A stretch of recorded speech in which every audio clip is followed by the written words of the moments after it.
예, 우리는 지난주까지 약 3주간 걸쳐서 기도에 대해서 살펴봤습니다. 여러분, 기도가 여러분들의 삶의 일상이 되기를 예수님의 이름으로 축복합니다. 여러분, 우리가 그럼 그 다음에 무엇을 살펴보면 좋을까? 좀 길 수 있지만 우리는 8주간 사랑을 흘려보내는 방법에 대해서 좀 배워보려고 합니다. 주변 사람들을 사랑하고 싶은데 그 사랑하는 것이 무엇인지 좀 궁금하거나 잘 이해하지 못했던 부분들이 있다면 이 8주의 시간을 여러분들이 잘 기억해 주셨으면 좋겠습니다. 주제는 러브플로우라는 건데요. 우리가 그 앞에 철자 하나씩 따서 함께 말씀을 살펴볼 때 우리가 사랑받는 사람에서 사랑을 주는 사람에까지 이르는 믿음의 결단이 일어나기를 예수님의 이름으로 축복합니다. 오늘은 그 첫 번째 시간으로 러브플로우의 첫 번째 약자 L, 룩 하나님의 시선으로 바라보라 라는 주제를 가지고 여러분들과 함께 하나님의 말씀을 나누길 소망합니다. 여러분, 세계에서 가장 비싼 그림이 혹시 뭔지 아시는 분 있으세요? 그만할까요? 네. 바로 레오나르도 다빈치가 그린 살바토르 문디라는 그림입니다. 라틴어로 번역하면 이제 세상의 구원자, 세상의 구세주라는 의미를 가지고 있는데 예수님 그림이에요. 낙찰된 금액만 4억 5천 달러, 하나로는 5천억에 해당하는 금액입니다. 여러분 그렇게 놀라지 않는 거 보니까 한 5천억쯤은 다 있나 봐요. 그렇죠? 저 한 1,000원만 주세요. 그런데 재미난 에피소드가 있어요. 이게 4억 5천만 달러의 그림이었는데 실제로 45파운드, 하나로 7, 8만 원에 거래된 적이 있기 때문입니다. 처음에는 이 그림이 손상이 엄청 심했대요. 그래서 다른 화가들이 그 위에 칠을 덧방해 놓아서 그 가치를 알아보는 사람이 없었답니다. 그래서 사람들은 그 그림을 방구석에 그냥 찌그러진 그림의 일부라고 본 거예요. 그러다 2005년 한 미술품 전문가인 알렉산더 파라시가 이 그림을 가치를 발견하게 됐습니다. 그래서 오랫동안 서서 이렇게 한 커플 한 커플 그 덧칠을 벗겨내는 작업을 거친 거예요. 그러자 그 덧방 속에 예수님의 손톱과 옷 주름에서 레오나르도 다빈치만의 독보적인 붓터치와 그 서명이 드러났다고 합니다. 그 일로 어림잡아서 가치가 700만 배 이상 뛴 거예요. 이 놀라운 가치 상승이 어떻게 가능했을까? 그림이 바뀌었을까요? 아닙니다. 사람의 바라보는 시선이 달라진 거예요. 수많은 사람들은 낡았고 손상되었고 덧칠되었고 이런 안 좋은 그림의 겉모습만을 봤습니다. 그런데 누군가는 그 겉모습 너머를 보게 된 겁니다. 다른 사람들이 보지 못했던 것을 보게 된 거예요. 결국 중요한 것은 무엇을 보느냐입니다. 같은 것을 바라보고 있어도 어떤 사람은 겉모습만 바라보고 있죠. 근데 누구는 그 너머를 볼 수가 있습니다. 우리는 겉모습뿐만 아니라 그 너머를 볼 수 있는 사람들이 다 되어야 될 줄로 믿습니다. 오늘 본문 수많은 사람들이 있었습니다. 수많은 사람들은 그 많은 사람들의 겉모습을 보는 사람이었습니다. 그런데 겉모습 너머를 본 분이 계신데 바로 우리 예수님이세요. 오늘 본문에도 수많은 사람들이 등장하는데 35절과 36절을 보면 예수님께서 수많은 무리들을 보셨다라고 이야기하고 있습니다. 그들은 온갖 병과 약한 것을 짊어진 사람들이었는데 근데 예수님은 저 사람 아픈 사람이네, 저 사람 병든 사람이네, 단순히 겉모습만 본 게 아니라 그 질병 너머에 진짜 그들의 결핍, 진짜 아픔을 본 사람들이었습니다. 단순히 몸이 아픈 게 아니라 저들에게는 지금 돌봐줄 목자가 없구나, 어떤 그 상황을 깨트려 보신 거예요. 겉으로 보면은 그저 수많은 사람들이 보이고 그저 그래 보입니다. 근데 예수님 눈에는 그들은 단순한 군중이 아니었어요. 돌봄이 필요한 사람이었고 케어가 필요한 사람들이었습니다. 이것이 바로 예수님이 바라본 그 이면의 것을 바라본 것이었어요. 여러분들도 수많은 사람들 만나죠. 수많은 사람들 만나면서 이렇게 하루하루 다 살아가는 줄로 믿습니다. 근데 많은 사람들을 보고 있다고 해서 우리가 정작 그 사람을 제대로 보고 있다라고 이야기할 수는 없을 것 같아요. 사랑이란 무엇이냐면 다른 사람이 보지 못하는 그 이면의 것을 보는 것, 이것으로부터 시작이 됩니다. 우리는 때로는 겉으로 드러난 모습으로 사람을 판단하기 참 좋아하잖아요. 쟤 원래 조용한 애구나. 쟤 왜 이렇게 예민하게 반응해? 왜 이렇게 까칠하지? 교회 잘 나오지 않으면 믿음이 없구나. 이렇게 1차원적으로 생각하기 쉽다라는 겁니다. 하지만 진짜 사랑을 원한다면, 더 나아가서 하나님의 지상 명령처럼 사랑을 흘려보내는 사람이 되길 원한다면 한 발자국 더 나가야 돼요. 겉모습, 행동 뒤에 있는 마음을 봐야 됩니다. 예수님처럼요. 사랑하는 여러분, 우리는 앞에서도 이야기했지만 사랑을 받은 사람이고 동시에 필연적으로 사랑을 흘려 보내야 되는 사람이라고 이야기를 했습니다. 도대체 사랑하는 것이 무엇이죠? 내 것을 다 나눠주는 건가요? 많은 이유가 있겠지만 가장 첫 번째 무엇이냐? 이 시선이에요. 시선. 예수님의 시선을 갖는 것. 여기로부터 사랑이 시작합니다. 저는 오늘 이제 본격적으로 여러분들과 본문을 살펴볼 텐데 이 하나님의 시선이 여러분들 가운데 있기를 소망합니다. 여러분, 사랑을 받는 곳에서 주는 사람으로 성숙한 신앙으로 거듭나야 돼요. 우리가 멈춰 있으면 안 됩니다. 이 하나님의 시선이 오늘 말씀을 듣는 모든 여러분들 가운데 마음 깊숙한 곳 가운데 깊이 자리 잡기를 예수님의 이름으로 축복합니다.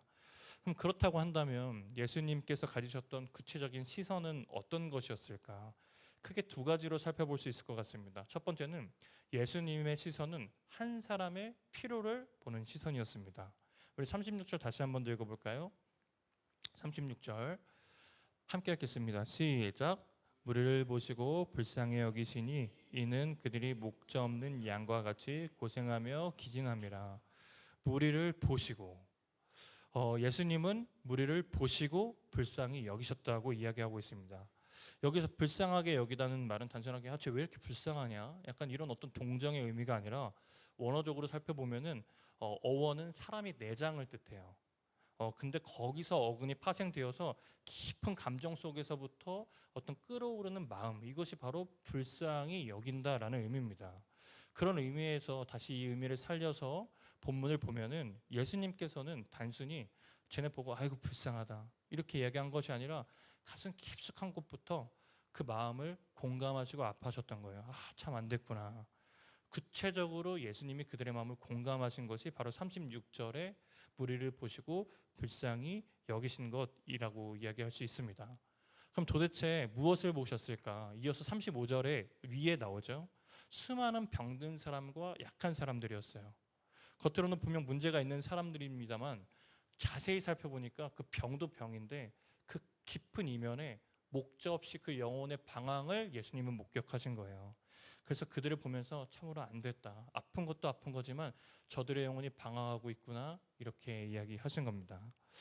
사랑하는 여러분, 우리도 이제 많은 사람들을 만나잖아요. 그렇죠? 그래서 여러분들이 이런저런 사람을 만나겠지만 이렇게 만나다 보면 겉모습으로 보이는 모습만으로 설명되지 않는 부분들이 있습니다.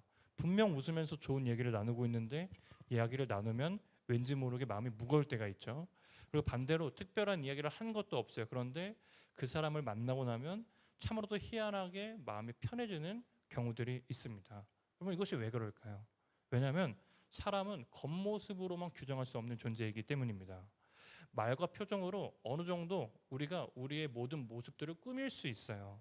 하지만 그 사람 안에서 그 사람과 대화 속에서 정말 깊이 대화하다 보면 그 겉모습 말고 그 이면의 것이 느껴질 때가 많이 있습니다. 저 사람 안에 무슨 마음이 있는지, 어떤 상처를 가지고 살았는지, 도대체 무엇 때문에 저렇게 지쳐 있는지 대화를 통해서 알 수 있다라는 겁니다.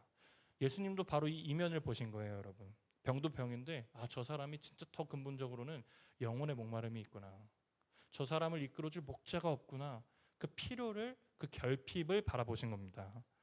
사랑하는 여러분, 우리가 어떤 한 사람을 마주할 때 그 사람의 전부를 알 수는 없습니다. 그것만큼 위험한 건 없어요. 단 한 번 보고 나 이 사람 다 알겠어 하는 사람만큼 위험한 사람은 없습니다. 하지만 때로는 성령님께서 은혜로 우리의 마음을 조명해 주실 때가 있어요. 그래서 옆에 있는 사람들의 필요와 결핍을 가끔 알려주실 때가 있습니다. 평소에는 그저 말없는 사람이라고 생각했는데 어느 날 성령님께서 마음에 감동을 주셔서 이 사람이 지금 외로운 시간들을 보내고 있네. 이 사람이 예민한 사람이라고 생각했는데 아니구나, 이 사람이 지금 지쳐있구나, 아파있구나, 이런 생각을 가질 수가 있습니다. 늘 괜찮았던 사람이었는데 어느 날 보니까 위로가 필요하구나를 깨닫게 하실 때가 있다라는 거예요. 여러분, 그럼 그때 우리는 무엇을 해야 되냐? 순종을 해야 되는 겁니다. 어쩌면 그 마음은 하나님의 시선을 여러분들에게 주기 위해서 성령님께서 계속 시그널을 보내고 계신 걸 수도 있습니다. 저는 여러분들이 그 성령님의 마음을 외면하는 사람들이 되지 않길 소망합니다. 그런 마음이 들거든 여러분 한번 물어봐 주세요. 한 번 더 연락해 주시고 필요가 보이면 내가 할 수 있는 작은 것들을 베풀어 보세요. 그것이 반드시 좋은 결과로 이어지진 않습니다. 때로는 되게 예민하게 반응을 올 수도 있고 내가 잘못 봤나? 이렇게 생각할 수도 있습니다. 하지만 그 마음의 순종함으로 우리는 이미 하나님의 시선에 동참한 거예요. 결과를 보지 말고 그 마음에 순종하는 여러분 되었으면 좋겠습니다. 그때 하나님의 시선이 여러분 안에 차곡차곡 쌓일 줄로 믿습니다. 그런데 이 하나님께서 그 사람의 필요를 보는 것, 이 시선에서 끝난 것이 아니라 한 걸음 더 그 사람을 통해서 앞으로 행하실 일들을 갖는 그런 시선을 갖는 대목도 나옵니다. 그것이 바로 두 번째 시선인데요. 저를 한번 따라해 주시면 감사하겠습니다. 예수님의 시선은 한 사람의 가능성을 보는 시선입니다.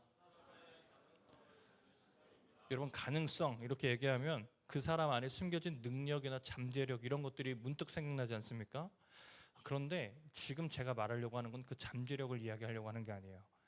그 사람 안에 하나님께서 행하실 일에 대한 기대감, 그 가능성을 한번 이야기해 보고자 하는 겁니다. 우리 37절인데요. 한 번 더 읽어보면 좋겠습니다. 37절 함께 읽겠습니다. 시작.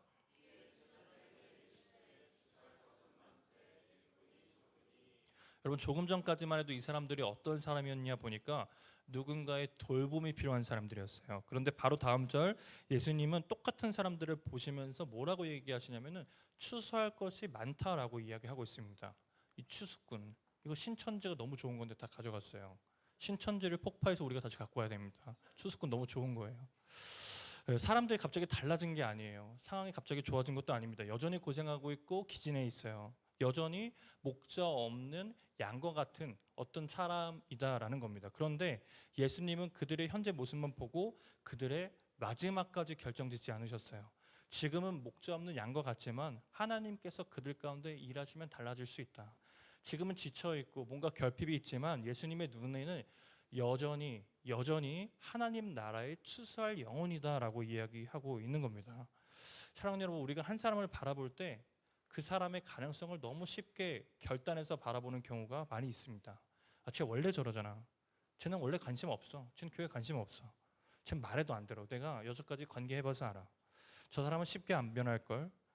왜 이런 생각들을 할까? 이것은 아마도 경험인 것 같아요. 그렇죠? 우리에게 보여준 그 사람들의 신뢰와 어떤 모습들이 계속 그래 왔으니까 앞으로도 그럴 것이다 이렇게 생각하는 겁니다. 그 사람의 마지막까지 우리가 결정해 버리는 거예요. 하지만 한 사람의 마지막을 우리가 도대체 어떻게 알 수 있겠습니까? 하나님만 알지 않겠습니까?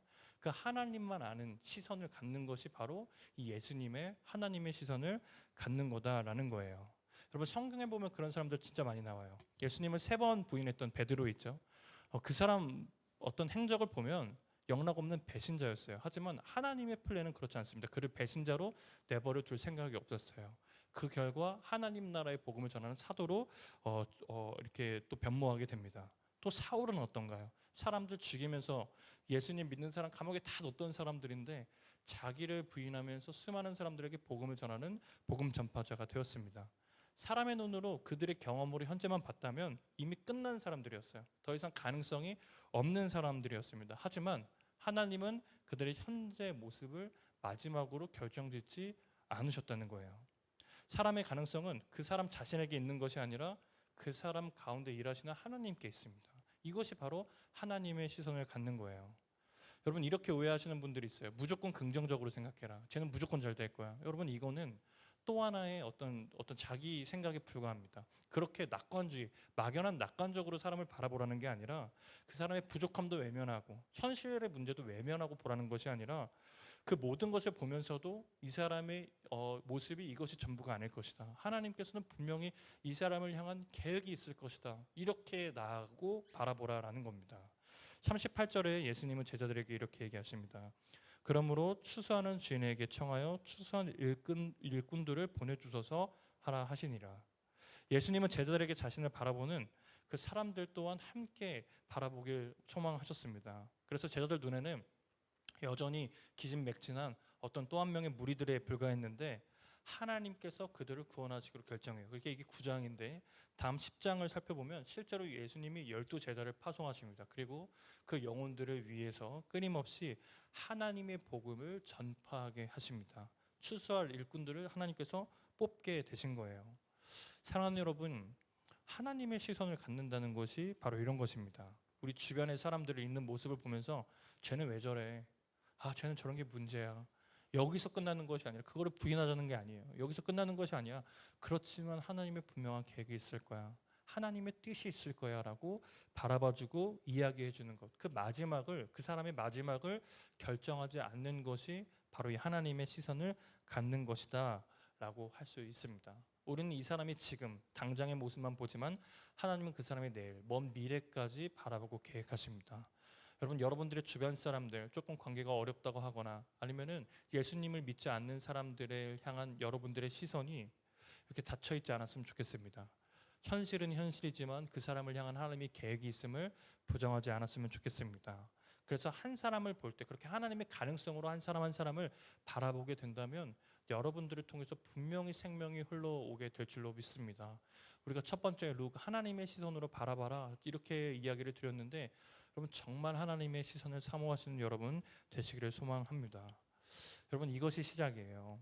이것이 하나님의 복음을 하나님의 생명을 흘려보내는 시선입니다. 여러분 이 다른 시선이 여러분들 가운데 있기를 예수님의 이름으로 간절히 축복합니다. 좀 말씀을 마무리하고 싶은데 오늘 우리가 두 가지 살펴봤어요. 어떤 것 살펴봤냐면 겉모습으로만 예수님은 보지 않으셨다. 사람 너머에 있는 그 이면에 있는 필요를 바라보셨고 그리고 그 모습만으로 사람을 판단한 것이 아니라 그 사람의 마지막 이 사람을 통하여 어떻게 하나님께서 그 일을 행하실지까지 하나님의 시선이다. 그것이 바로 하나님의 시선이다라고 우리가 살펴보았습니다. 저는 이 말씀을 준비하면서 하나님께서 나를 좀 다르게 바라봐 주셨던 적은 언제지? 이렇게 좀 묵상하는 시간들을 가졌어요. 그렇게 시간을 갖는데 좀 한 장면이 생각이 났습니다. 그래서 오늘은 그 장면을 이야기하는 것으로 좀 말씀을 마무리하려고 하니 여러분들이 좀 양해해 주셨으면 감사하겠습니다.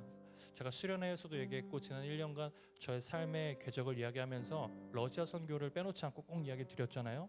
근데 제가 정말 부푼 마음을 가지고 러시아 선교를 갔었거든요. 비장한 품을 가지고. 그런데 그 꿈이 산산조각 난 순간이 있었습니다. 그래서 어쩔 수 없이 집으로 돌아와서 제 방구석에서 하염없이 도대체 하나님의 뜻은 무엇인가 생각해야 됐던 때가 있었습니다. 여러분 근데 그때 비참함은 말로 표현 못해요. 와, 내가 여태까지 무엇을 했던 것인가? 내가 하나님의 일을 하겠다고 했는데 과연 하나님의 일이란 있는 것인가? 그 수많은 고민과 좌절 속에 하루하루를 보내야 됐습니다. 여러분 그런데 저를 비참하게 만든 것은 그런 상황도 있지만 주변 사람들의 시선이 저를 더 비참하게 만들었어요. 평소에 연락도 안 하던 분이에요. 먼 친척인데 갑자기 어느 날 이제 아빠 그만 괴롭히고 너도 빨리 독립해라 이러시는 거예요. 저랑 깊은 관계가 있는 사람도 아닌데. 그리고 모르는 다른 분은 야 너희 아빠 불쌍하지도 않냐? 너 그만 아빠 괴롭히고 빨리 독립해 이런 얘기를 하는 거예요. 그 얘기를 건너듣는 겁니다. 그 사람과 저와 친분이 있던 것도 아닌데 그런 시간들을 보냈어야 됐어요. 물론 어떤 면에서 그분들의 말이 맞을 수도 있겠습니다. 큰 꿈을 가지고 뭔가를 하고 20살 후반이면은 제 미래를 위해서 한 걸음 한 걸음 걸어 나가는 것이 어쩌면 사회에서 정한 어떤 코스인데 저는 그것을 밟지 못했으니까 그분들의 눈에는 저는 아직도 부모님 집에 도움을 받고 사는 어떤 캥거루족 같았을 수 있었을 것 같습니다. 사람들 눈에 실패한 사람이었고 그리고 무엇보다 제 눈에 제가 실패한 사람이었어요. 맞다. 내가 하나님 일 한다고 했는데 이것이 그렇게 선한 것이 없었구나 하면서 좀 이렇게 좌절하는 시간들을 가졌습니다. 그런데 그때 배운 게 기도와 예배와 찬양밖에 없어서 그렇게 그곳에서 함께 혼자 예배하고 찬양을 하고 문을 닫고 예배를 드리는데 하나님께서 한 말씀으로 제게 응답을 주신 거예요. 시편 110편 3절인데 제가 한번 읽어드릴게요. 주의 권능의 날에 주의 백성이 거룩한 옷을 입고 즐거이 헌신하니 새벽 이슬 같은 주의 청년들이 일어나 주께 나오는도다. 이런 말씀입니다. 여러분 한번 들어보셨죠? 새벽 이슬 같은 주의 청년들이 주께 나오는도다. 그러면서 제 마음에 하나님께서 강하게 감동을 주시길 은혁아 이게 너의 끝이 아니야. 너를 통해서 거룩한 옷을 입고 즐거이 헌신하는 수많은 새벽의 주의 청년들이 나에게로 나올 거야. 이렇게 말씀해 주시는 것 같았습니다. 아니 이게 무슨 소린가? 나는 다 실패하고 지금 기타 잡고 지금 이렇게 주변 사람들의 따가운 눈총 속에서 할 게 없어서 기도하고 있는데 이렇게 비참한 실패자인데 어느 청년이 지금 나를 찾아온단 말인가? 그리고 어떤 청년을 내가 하나님께 보낼 수 있단 말인가? 에이 말도 안 돼. 이거 내가 잘못 들은 걸 거야. 그냥 내가 내 마음을 위로하고 싶기 때문에 내 스스로 생각해낸 나의 음성일 거야 라고 생각을 했었어요. 그런데 한편에는 근데 진짜 그랬으면 좋겠다. 그 영광에 조금만이라도 동참하고 싶다라는 생각을 했었습니다. 그리고 그냥 그렇게 기억을 그렇게 접어두었어요. 근데 참 놀라운 것은 제가 그것이 언제인지 찾아보니까 지금으로부터 7, 8년 전이었던 것 같아요. 근데 진짜 놀랍게 수많은 청년들이 저를 찾아줘요. 근데 이렇게 놀고 싶다고 찾아오는 것이 아니라 나의 신앙의 문제는 어떻게 해야 되죠? 하나님 믿으려면 어떻게 해야 되죠?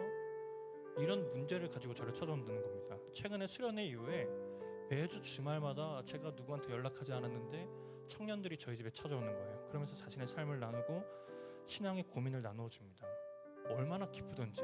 그래서 제가 아내에게 너무 감사하다. 이거 우리가 해줄 수 있는 거 다 해주자. 주님이 써주실 때 쓰임받자. 이런 마음을 이렇게 나누기도 했습니다. 그렇게 내가 복음의 통로가 되는구나. 내가 하나님의 말씀을 전할 수 있는 그런 사람이 될 수도 있겠구나. 이런 생각을 할 때쯤 문득 그때 하나님께서 저에게 들려주셨던 좀 마음의 감동이 생각나는 거예요. 새벽 이슬 같은 주의 청년들이 주께 나오는도다. 제가 그때 알았습니다. 하나님은 미리 이때를 보고 계셨구나. 아무것도 보이지 않는 때 사람들이 다 실패했다 그러고 그만 부모님 괴롭히라고 하던 그때부터 하나님은 지금 이 시간을 보고 계셨구나. 실패한 나의 모습을 있는 그대로 본 것이 아니라 그 뒤에 있는 하나님의 가능성을 보고 계셨구나 하는 생각이 들었습니다. 얼마나 감사하던지요. 이게 하나님의 은혜구나. 이게 하나님의 은혜구나. 그래서 제가 제 주변에 어떤 한 분과 이 이야기를 나눴습니다. 매주 주말마다 저녁마다 저를 찾아오는 청년들이 있습니다. 얼마나 기쁜지 모릅니다. 그런데 그 청년들이 이곳에 오면은 하나님을 더 깊이 알고 갑니다. 너무 기쁩니다. 아마 하나님이 이때를 위해서 그때 그런 말씀을 해주셨나 봅니다. 그러니까 그분이 제게 이렇게 얘기하는 거예요. 은혜가 넌 아직 훈련 단계인데 이 정도면 앞으로 정말 목마른 수많은 영혼이 너를 찾아올 것 같아. 하나님께서 지금보다 더 목마른 영혼을 너에게 붙여주시기를, 그리고 너를 통해서 그 영혼들이 다시 하나님께 돌아오기를 기도할게. 이렇게 얘기해 주는 거예요. 저는 지금 이 시점에서 이것이 하나님의 시선일지 그분의 위로일지는 아직 알지 못합니다. 하지만 듣는데 이런 생각을 했어요. 이것이 지금 나의 현실을 뛰어넘는 또 하나의 하나님의 시선이었으면 좋겠다. 이런 생각을 했었습니다. 사랑하는 여러분, 제가 얘기하고 싶은 건 우리 집에 사람들 많이 옵니다. 이런 얘기하고 싶은 것이 아니라 내가 보는 시선과 하나님이 보는 시선이 다르다는 걸 진짜 이야기해드리고 싶은 겁니다. 막연히 낙관적으로 여러분 다 잘 될 거예요. 이런 얘기하고 싶지 않아요. 여러분, 정말 확실한 건 지금 내가 바라보는 이 상황과 하나님의 시선은 다르다는 거예요. 혹시 이렇게 물어볼 수 있어요. 시선이 다를 수 있죠. 근데 지금 이것이 나에게 뭐가 중요합니까? 내 주변 사람들을 그렇게 하나님의 시선으로 쳐다보는 것이 무엇이 그렇게 중요합니까? 이렇게 물어볼 수 있어요. 여러분, 단언할 수 있습니다. 너무 중요합니다. 한 사람을 하나님의 가능성으로 바라봐 주는 것은 정말 중요합니다. 여러분, 저의 인생을 바라보세요. 사람들이 저를 실패자로 바라봤죠. 어느 순간 제 자신도 저를 실패자라고 낙인 찍었습니다. 근데 하나님께서 너 실패자 아니야. 너를 통해서 내가 할 일이 있어. 이렇게 얘기해 주시자 그때 제 인생의 의미가 재해석되기 시작했어요. 내가? 나도 하나님께 쓰임받을 수 있어? 저의 정체성을 다시 붙잡기 시작했습니다. 아주 낙심하지 않을 수 있었던 거예요. 그럼 그 결과 지금 제가 부족하지만 하나님께 청년들을 돌이키는 어떤 아주 미세한 도구로 사용을 받고 있는 겁니다. 그럼 우리가 하나님의 시선을 바로 갖고 누군가의 그 하나님의 가능성을 말해주고 그 시선으로 바라봐 준다면 그 사람의 인생을 하나님의 가능성으로 이끌어 드릴 수 있습니다. 여러분, 그 사람을 그냥 단순히 실패자나 낙오자나 허무한 인생이라고 외치는 사람들에게 너 인생은 허무한 것이라고 외치는 어떤 그런 순간이 아니라 아니야, 너 인생 그렇지 않아. 너 인생 실패한 인생 아니야. 너 하나님의 가능성이야 라고 이야기해 줄 수 있다라는 거예요. 그렇다고 한다면 우리가 하나님의 가능성과 시선으로 그 사람의 인생의 관점을 바꿔줄 수 있다고 한다면 그럼 우리가 그 시선을 사모하고 소망해야 되지 않겠습니까? 우리가 그렇게만 할 수 있다면 하나님의 눈으로 그 사람의 필요를 바라봐주고 하나님의 시선으로 그 사람의 가능성을 바라봐야 되지 않겠어요? 여러분, 우리가 그것을 갖기에 애써야 되지 않겠어요? 저는 여러분들이 정말 하나님께로부터 받은 은혜가 큰 줄로 알고 있습니다. 그리고 제가 옆에서 보니까 정말 하나님의 보호하심과 사랑을 많이 받은 여러분 같아요. 여러분, 그러면 여기서 멈추면 안 됩니다. 우리가 사랑을 흘려보내는 주체적인 사람들이 되어야 됩니다. 하나님, 우리가 그 시선을 갖길 소망합니다. 하나님의 시선으로 이제 주변 사람들을 바라보길 소망합니다. 우리가 그 바른 시선을 갖길 소망할 때 하나님 우리에게 바른 시선을 허락하여 주시고 우리 공동체를 통하여서 단순히 이제 사랑을 받는 공동체가 아니라 러브 플로우, 사랑을 흘려보내는 공동체로 성장시켜 주옵소서.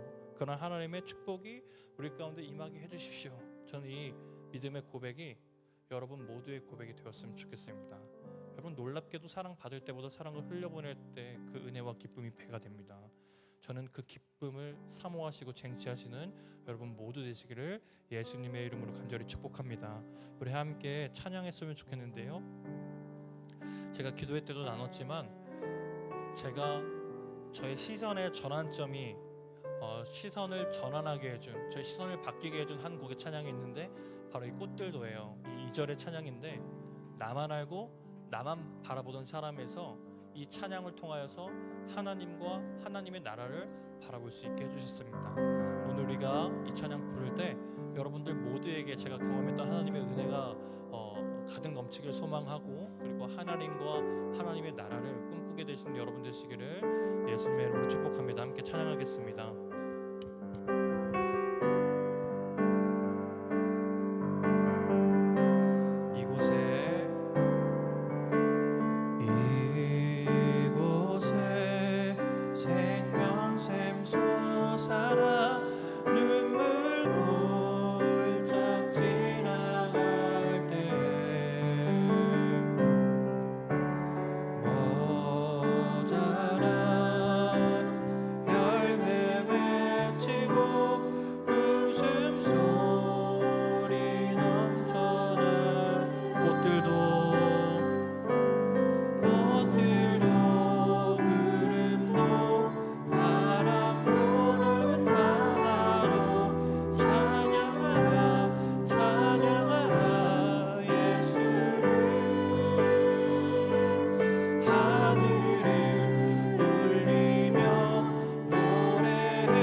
다시 고백합니다. 그날에 하늘이 열리고, 그날에 하늘이 열리고 모든 이가 보게 되리라. 마침내 꽃들이 피고 영광의 주가 꽃들도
여러분, 우리가 앞으로 8주간 러브플로우 사랑을 흘려보내는 또 그것이 무엇인지 함께 살펴보는 시간들을 가질 텐데요. 여러분, 이것이 교역자인 저만의 소망이 되지 않길 소망합니다. 우리 모두가 정말 바라는 마음이 되었으면 좋겠어요. 그래서 정말 사랑을 받는 것에서 멈춰서서 사랑을 흘려보내는 사명 있는 성숙한 신앙 가진 공동체 되었으면 좋겠습니다. 오늘 찬양에서 말한 그날이 물론 우리가 말할 그날과는 참으로 다른 것을 제가 잘 알고 있습니다만, 우리가 이 시간 함께 기도할 때는 우리가 정말 그 8주 뒤 그날을 생각하며 함께 기도해보지 않겠습니까? 단순히 내가 사랑을 받는, 그리고 나의 어떤 즐거움을 만족시켜줄 그런 예배 말고, 우리가 하나님의 은혜를 입은 사람으로서 주체적으로 사랑을 흘려보내는 사람들 되는 모습들 생각하면서 함께 기도했으면 좋겠습니다. 하나님, 그날에 우리가 하나님의 사랑을 흘려보내는 사람 되길 소망합니다.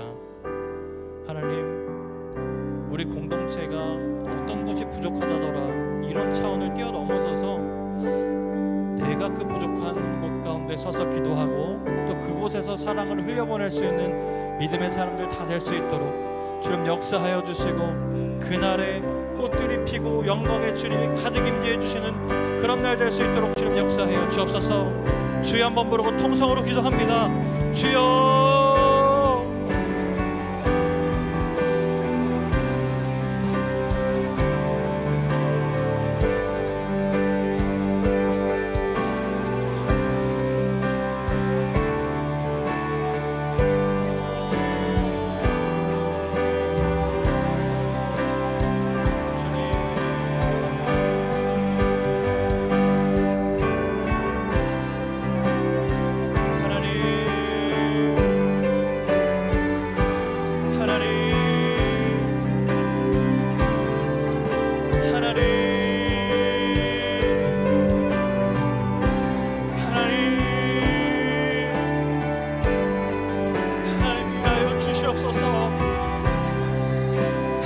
역사하여 주시옵소서. 주님,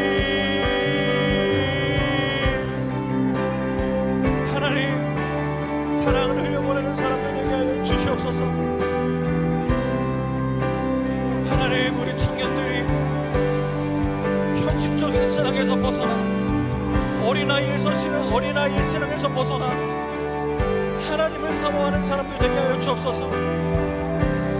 그저 나의 오감과 육감을 즐겁게 하는 공동체가 아니라 하나님의 사명이 있음을 깨닫는 공동체 되게 하여 주옵소서. 어떻게 하면 세상에서 받은 스트레스를 이곳에서 풀어낼까? 하나님, 이런 차원의 고민을 뛰어넘게 하여 주옵소서. 사명자로 세워 주옵소서.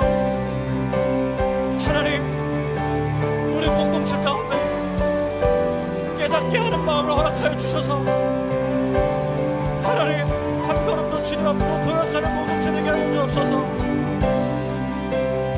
하나님, 우리끼리 똘똘 뭉치는 공동체 되지 않길 소망합니다. 하나님의 말씀을 집중하게 하여 주옵소서. 나의 뜻 내려놓고 하나님께서 하시는 말씀이 무엇인지를 집중하게 하여 주시고, 하나님 그 말씀을 순종하며 하나님께서 계획하신 바에 발걸음 맞춘 우리 공동체 될 수 있도록 주님 역사하여 주옵소서. 하나님, 우리 공동체에 하나님의 마음을 부어주시기를 소망합니다. 각 하나님 영혼 한 사람 한 사람에게 하나님의 시선을 부어주시기를 소망합니다. 하나님, 나에서 시선이 주님께로 옮겨지게 하여 주옵소서.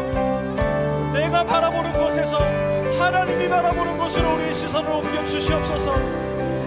하나님, 우리 공동체가 우리가 아닌 하나님의 사명을 바라보는 공동체 될 수 있도록 주님 역사해 주시고, 그때 받는 사랑에서 사랑을 흘려보내는 믿음의 공동체 다 될 수 있도록 하나님께서 역사하여 주시옵소서. 하나님의 가능성이 하나님 우리 공동체 가운데 있는 줄로 믿습니다. 우리가 그 가능성을 믿으며 믿음으로 주님께 나아가는 그런 공동체 다 될 수 있도록 주님 역사하여 주옵소서. 우리가 이 시간에는 우리가 바라봐야 할 영혼들을 위하여 함께 기도했으면 좋겠습니다.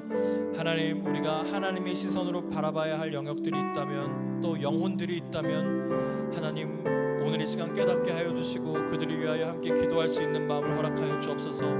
내 주변에 분명히 보이는 것 이상의 필요를 목격했음에도 불구하고 하나님, 그 성령님의 감동을 하나님 외면했던 우리의 마음을 다시 한 번 더 돌아보고 깨닫게 하여 주옵소서. 그리하여서 다시 한 번 더 그 성령님의 마음에 순종할 수 있도록 주님 역사하여 주시고, 그래서 마땅히 바라봐야 할 시선과 그 마음을 우리 가운데 가득 부어주시기를 간절히 소망합니다. 그래서 하나님, 우리가 사랑을 흘려보내는 믿음의 용사들 다 될 수 있도록 하나님 우리를 주장하여 주시고 인도하여 주옵소서. 우리 주여 한번 부르고 통성으로 기도하며 나갑니다. 주여,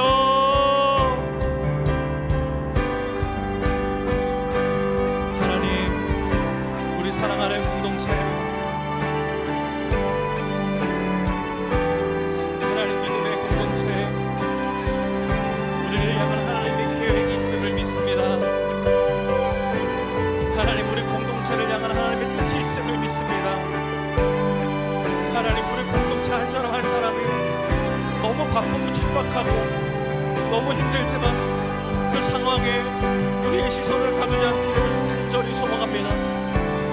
세상의 것이 멋져 보이고 세상의 것이 더 아름다워 보이고 그것을 내가 취해야만 내가 뒤처지지 않는 것 같은 조급함도 있지만 하나님, 그런 상황을 뛰어넘는 하나님의 시선을 갖는 사람 되길 소망합니다.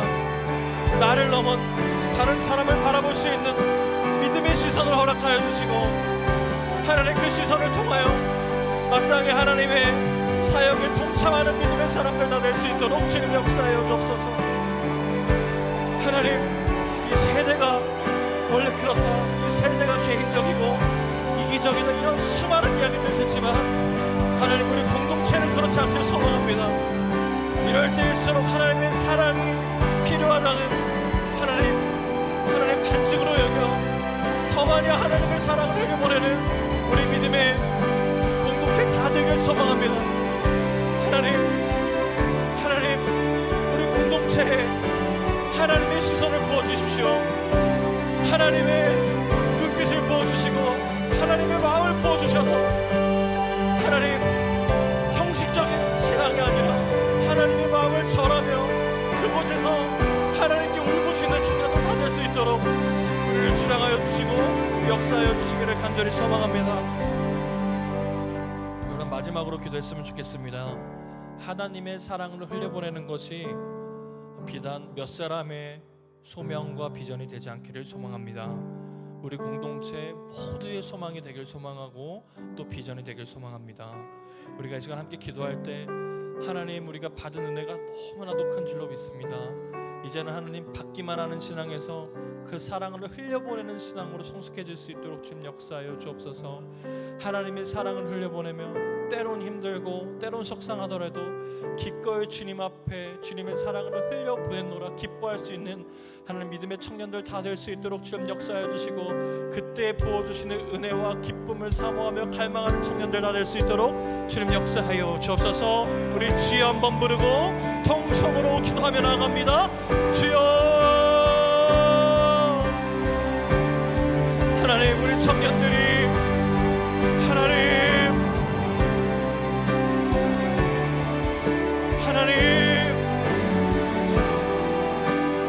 믿음의 장성한 분량까지 이르러 내가 받은 사랑을 흘려보내는 사람 되게 하여 주옵소서.